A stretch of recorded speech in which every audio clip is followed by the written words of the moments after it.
noches amigos, estamos en otro programa de Collage, el programa variopinto, como decía Pepe Mariani cuando estábamos en la barca radio FM de San Fernando. Y bueno, ahora la virtualidad ha hecho que cambiemos la forma, a través de Zoom lo estamos haciendo.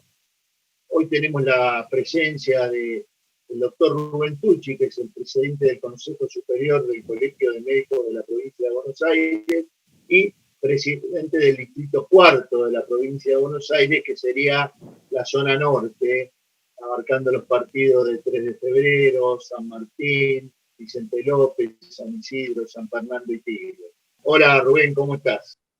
¿Qué tal, Omar? ¿Qué tal? Buenas noches, ¿cómo va todo?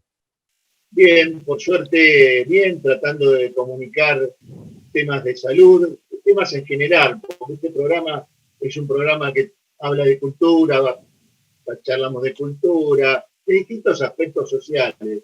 Obviamente, el tema de salud está hoy en primer plano. Y la pregunta que te quería hacer con respecto al tema este de la vacuna, que está dando tantas vueltas con respecto a vacunas sí, vacunas no, procedencia de vacunas, sí o no. ¿Cuál es nuestra opinión, Rubén? Bueno, Omar, para la población, vos sabés que la vacuna históricamente han salvado millones y millones de vidas en todo el mundo y con un éxito demostrado. Después hay toda una corriente ahora de los antivacunas que dentro de la medicina o del aspecto científico uno no encuentra el fundamento real de por qué no a la vacuna. En este momento tenemos esta pandemia que nos tocó a nosotros. Esta pandemia se dio en 1912 aproximadamente, también la gripe española, similar a esto, un H1N1 en donde fallecieron millones de habitantes. Se calcula que cerca de 40 millones. A nosotros nos tocó este aspecto y te digo, con el manejo la experiencia que se ha ganado en el manejo de los pacientes, se han salvado muchas vidas, con los respiradores, con el manejo en terapia intensiva, y todos estamos esperando las vacunas. Hay varias vacunas que están más o menos en la etapa 3, que algunas ya culminaron la etapa 3 y presentan al ANMAT, que es el organismo de aprobación en nuestro país de las vacunas. Te digo más, yo me ofrecí como voluntario en una de las vacunas, lo puedo decir de cuál es, la de Pfizer. Digamos, me ofrecí porque a manera de colaboración con todo, con nuestros colegas, con la sociedad, a ver si podían de alguna manera ver la cantidad de positividad, el porcentaje que tenían cada una de las vacunas. Y bueno, realmente ahora se demostró que tienen un 95% de positividad en cuanto a los anticuerpos, me refiero. eh, y a mí realmente me puso muy contento esto, que pude de alguna manera, mínimamente, colaborar eh, para que el protocolo de la vacuna se pueda hacer en nuestro país y tener un valor científico, un método científico de determinar si la vacuna sirve o no. Sirve o no, me refiero a que genera anticuerpos. Y lo que estamos hablando, inclusive la vacuna rusa, la de Moderna también, que tienen, la mayoría hablan de por encima de un 90% de los pacientes que le ha generado anticuerpos. El mensaje a la población es que no tenga miedo, que cuando esté la vacuna se vacune. Seguramente va a haber, todos lo sabemos bien, una planificación con respecto a esto. Primero se van a vacunar el personal sanitario, después los habitantes de riesgo, los que tienen más determinada edad, de más de 60 años, y después continuará con la población general. La está esperando el mundo, la vacuna, la está esperando Europa.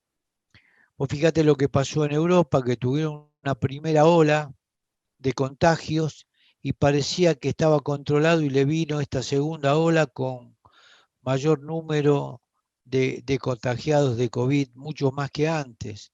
Entonces nosotros tenemos la alternativa y la posibilidad de a lo mejor de empezar a tener la vacuna.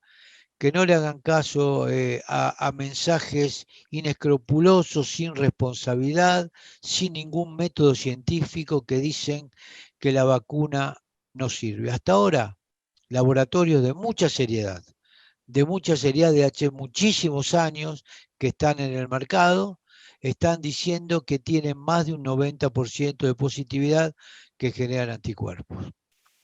Rubén, en otro orden de cosas, hoy vemos un problema de los colegas. Yo quiero referirme como médico también al tema que estamos sufriendo los colegas, puesto que en una primera etapa éramos dioses, nos aplaudían por las ventanas, salían todas las noches. Algunos de nuestros colegas se tuvieron que mudar porque los propios vecinos lo echaban por miedo al contagio. Acordate de esa etapa. Termina este tema donde éramos todos, digamos, éramos grandes personas y ahora viene la etapa en donde se resuelve y volvemos a una normalidad de malos salarios, malas retribuciones, se olvida absolutamente de todo. Y cuando uno hace esta petición, no la hace desde un egoísmo desde la profesión, sino desde una necesidad, puesto que yo pienso, no sé si voy a coincidir, seguramente vas a coincidir, no puede existir salud pública si no hay médicos y profesionales de la salud bien remunerados. Bueno, el problema de la remuneración del médico viene de hace mucho tiempo y nuestros reclamos vienen de hace mucho tiempo. Lo que pasa que con esta pandemia se vio marcadamente lo insuficiente que ha resultado el salario que perciben nuestros colegas. Vos sabés que todo esto del COVID generó en el Estado, en el sector de la seguridad social, en el sector privado, el aumento de los costos en salud. Y el aumento también tiene que ver con los médicos, tienen que ver. Vos fíjate que yo te hago una pregunta.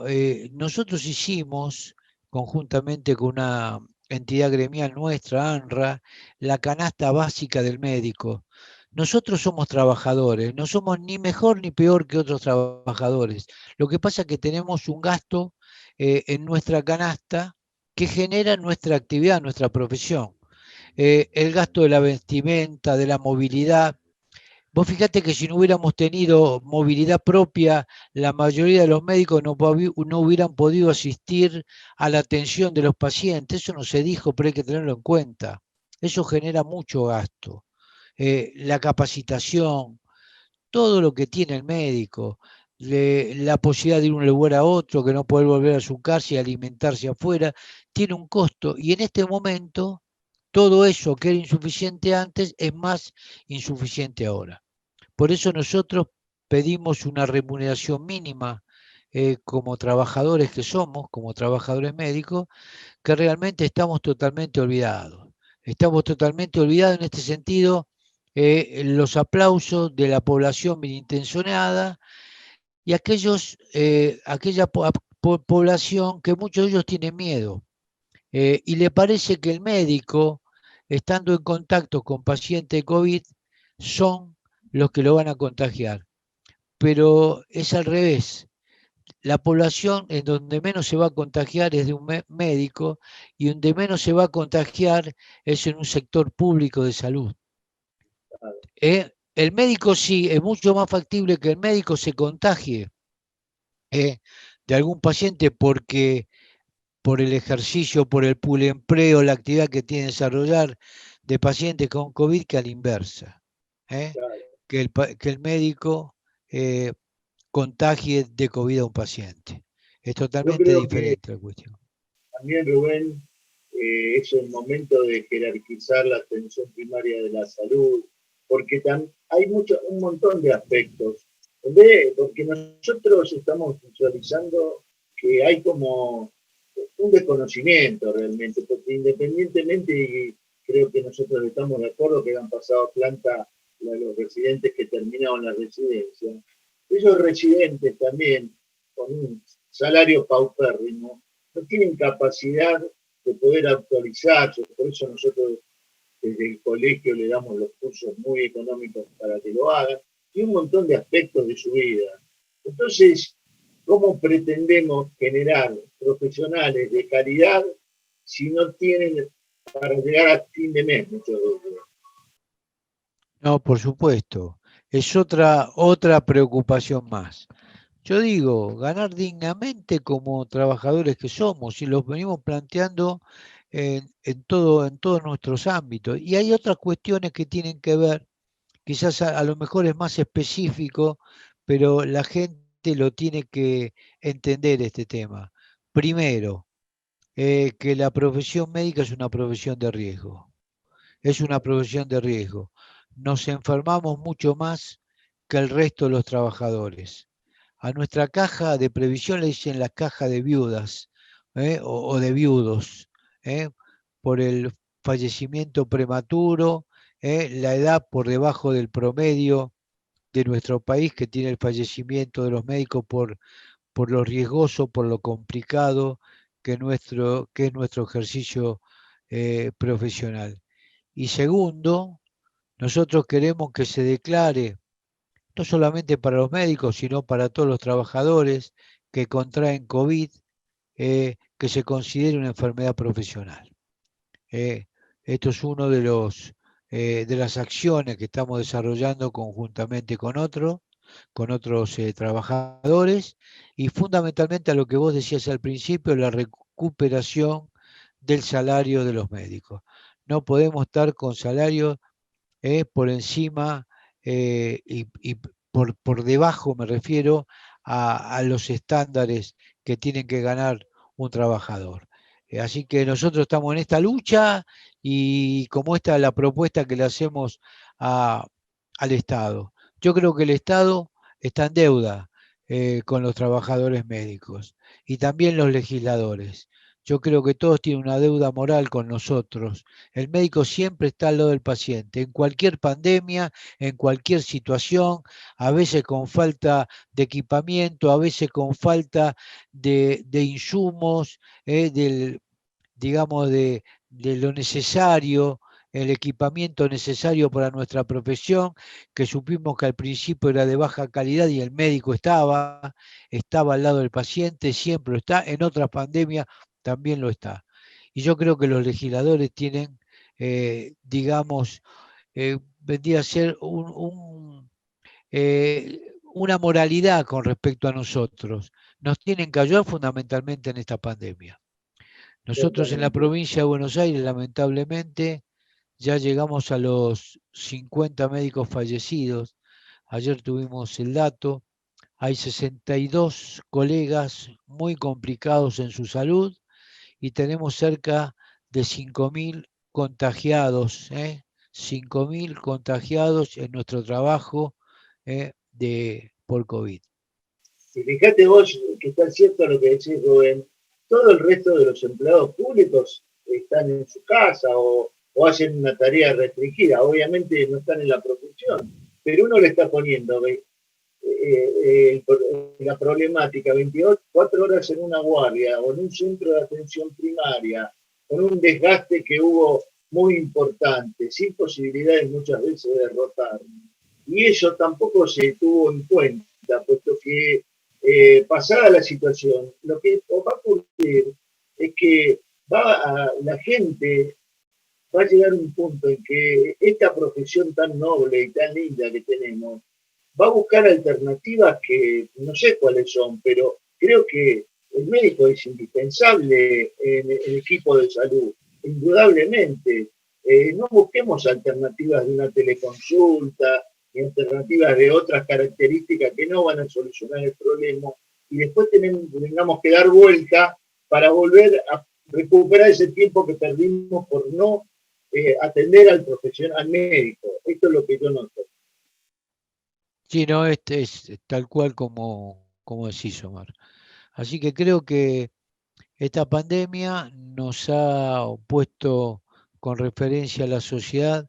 Primero, que el sistema público fue el principal accionista, por decirlo de alguna manera, en cuanto a esta pandemia.